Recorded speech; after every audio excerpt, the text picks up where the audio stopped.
back once again as we draw even closer to the results of the 2015 general election. Let's get straight over to our reporter Joe Turton at the Leeds Direct Arena for the latest at the count where things are really hotting up.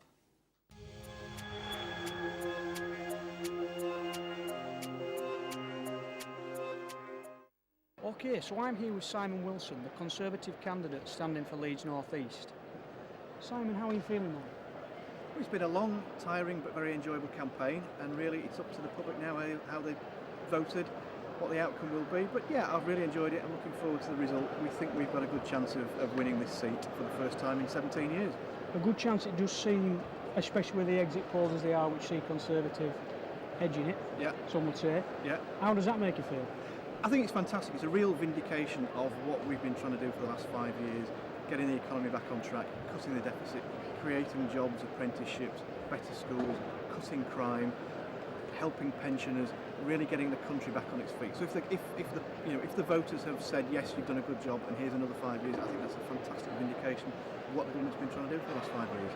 And if you were to get the seat at Leeds North East, what sort of things would you implement? I really want to be fighting for the people in Leeds North East. There are pockets of Leeds North East that suffer real deprivation, and they have done for years, and it concerns me that really nobody's addressed that. So one of the things that I would like to do is to try and give the opportunities that we have provided across the country to the people that really need it the most in Leeds North East. So I'll be working very hard every day to support those people and everyone, to represent them in Westminster and not the other way around. Lovely, Simon, thank you very much. Thank you. Stay tuned for more tonight. Tweets just in from our wonderful viewers. Holly Betty says, I'm keeping up to date with all the election thanks to Leeds hacks. Alex Nunn says, 5 more years of Tory rule is terrible news for the poor and disadvantaged. And G says, Leeds hacks coverage is making me really proud to be a member of the university. You go guys. Thanks G's. Let's bring you right up to date with what has been happening. So far only 3 seats have been declared, all 3 went to Labour. Exit polls suggest that Conservatives could once again win with the more seats. Let's get some views from our guests on the potential outcomes. Well, so far, the BBC have expected the Greens to potentially win a seat down in Norwich South. The electoral officials have been saying that it's been a higher turnout to possibly 70%, which would be a 5% increase on 5 years ago turnout. And this just in, the Tories have won their first seat in Swindon North. Wow. So what does the current forecast mean? Well, it's been quite a surprising forecast so far. Due to the exit poll, I think a lot of people have been surprised, most prominently because of the SNP could potentially have been ruled out of having any say in what happens in the government coming up now. But mainly because the Conservatives, with such a high 316, they could form a rainbow coalition with parties from Ireland and potentially the Liberal Democrats to easily take them over that 326 marker, which a lot of people didn't really expect coming into this election. Yeah, I agree. I think it's been actually a huge shock for people. I think we've been used to seeing kind of like in the polls the two lines, the red line, the blue line, like that the whole time. And now with such a stark difference between Labour and the Tories from the exit polls, that's been a real shock for people. I do wonder, like looking on Twitter, I do wonder whether, a lot of people don't have faith in the exit poll. In the past, it's always been quite accurate, especially, in the last few years, it's been very accurate. So it will be interesting to see, but like I said, a lot of people aren't fully confident about that. But they have been interviewing on various kind of TV news networks. They've been interviewing a lot of people who are in danger of losing their seats. And I think a surprise one, perhaps, is the Shadow Chancellor Ed Balls. He was looking quite red-faced earlier on today, being interviewed because he, they are suggesting that he could be in danger of losing his seat, which is a little bit of a surprise. I think it'd be very interesting to see what happens with Labour and the SNP. As it was mentioned a lot, Labour did not want to go into an agreement with the SNP. Now that Labour potentially going to lose a lot more seats than they expected, things may change and they may look to the SNP to gain a bit more power in this election. Yeah, so do you think the exit polls could have got it terribly wrong? Going off a few years back in 2010, the margin for error was very, very small. So this year, if that's the same case, I think Labour are in a bit of trouble and the Conservatives could easily just walk back into power with another coalition with the Liberal Democrats. And I think we've got to remember as well, the exit polls, while they are, traditionally quite accurate, It is only 22,000 people out of kind of the whole of the voting population. So, you know, it is a very tiny number really in the grand scheme of things. So, you know, that it is possible that it could be way out. Yeah, do you think there's any particular pros and cons for each party coming into power?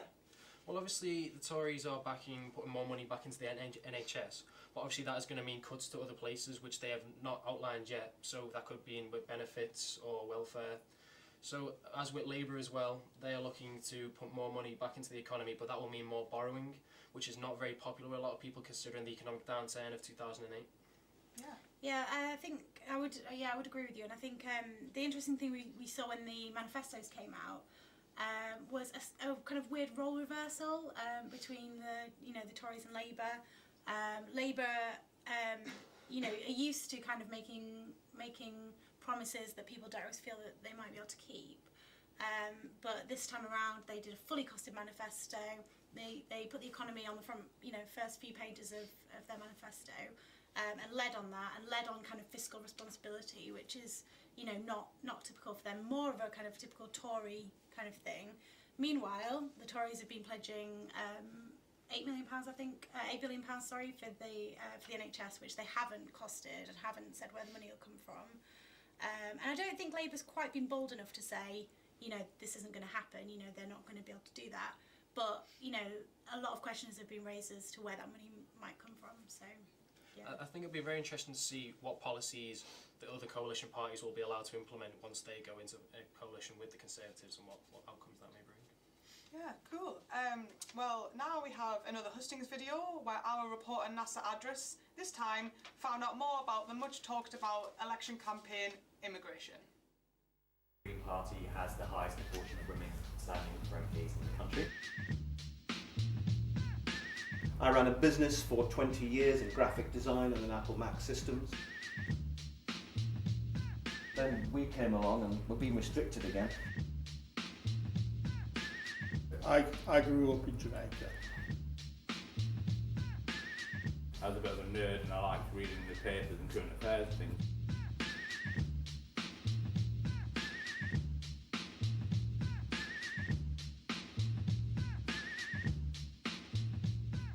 There is no excuse for making immigrants feel outside our mainstream society.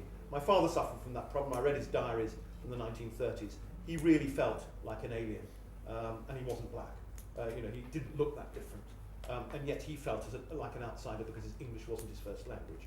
But he did gradually become integrated.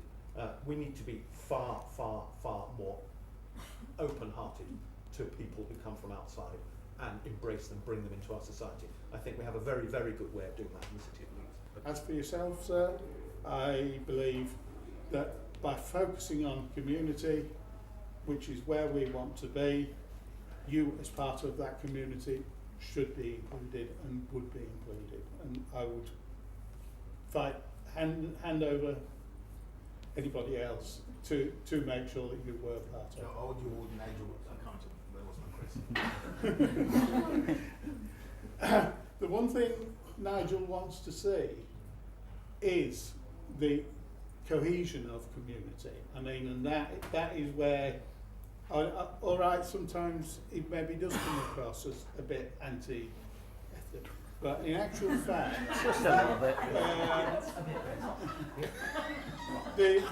the reality is the points-based system is to bring people into a country who can contribute to the country and show a desire to belong into the country. Thanks, Paul.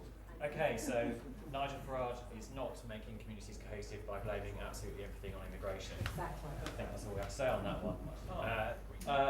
Natalie Bennett is an immigrant. We welcome immigrants. I've been an immigrant. It's really tough when you're an immigrant in another country. We need to do much more. People need to talk to their neighbours, people in their area who are immigrants, and be welcoming to them and befriend them and find out their stories, because often they've had a really tough time, and it's really nice if we actually welcome them and talk to them about what they've been through. On immigration, it comes back to the rhetoric. I didn't mention before, my grandfather was born in Egypt, my mother born in Paris, in France. It's the same thing all along, is that people have a fear when they feel that when you get an economic situation that's quite hard, you always turn to the minority in society to blame, and that is what is happening, unfortunately. And I do think the leaders,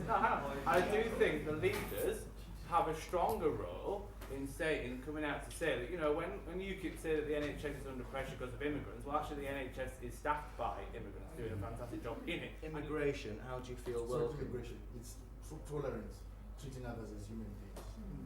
Tolerance.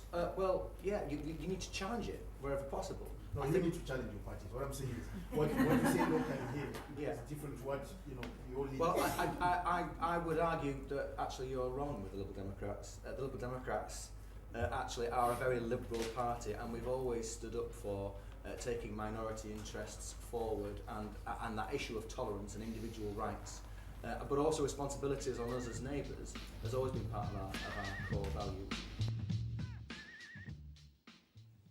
So, Robyn and Elliot, do you think immigration is an issue which needs to be addressed in this country? Well, immigration is definitely an issue that's been brought to the fore by the emergence of UKIP. And with the emergence of UKIP, we've had a lot more debates about our presence in Europe, which has resulted in David Cameron offering an in-out referendum on Europe. Obviously, Labour took a bit more of a firm stance, saying that we need to just stay. He took the role to say, we need to stay in Europe, this is the best thing to do for us. Whereas UKIP are pushing to try and get us to leave Europe because they think too many immigrants are coming into the country. And basically, whether this happens, we'll just have to wait and see. Yeah, it's definitely something that you know, has been a massive issue during the election. It's something that all the parties have had to, you know, take a stance on. No one's been able to dodge the question. It's kind of a bit of chicken and egg syndrome, I think, because it's we don't know whether people are feeling more passionate about immigration, and that's hence the rise of UKIP, or whether UKIP has led to people feeling more passionate about immigration. So it's quite interesting, but it is one of the few issues in the election where all the parties are taking a slightly different stance, and you really do get polar opposites. So at one end you get UKIP, and at the other end you get the Greens, who you know, who are not in favour of much tighter controls on immigration. So it's an interesting issue. It probably wasn't the strongest move by the Labour Party producing a mug saying controls on immigration either. Yeah, it was quite widely condemned. Yeah.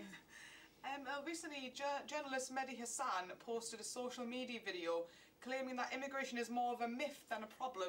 Would you agree with this? Yeah, I'd have to agree with him on that point, because when you look at the stats, immigrants contribute more to our economy than they're actually taking away, so there's no real argument there that immigrants are good for our country.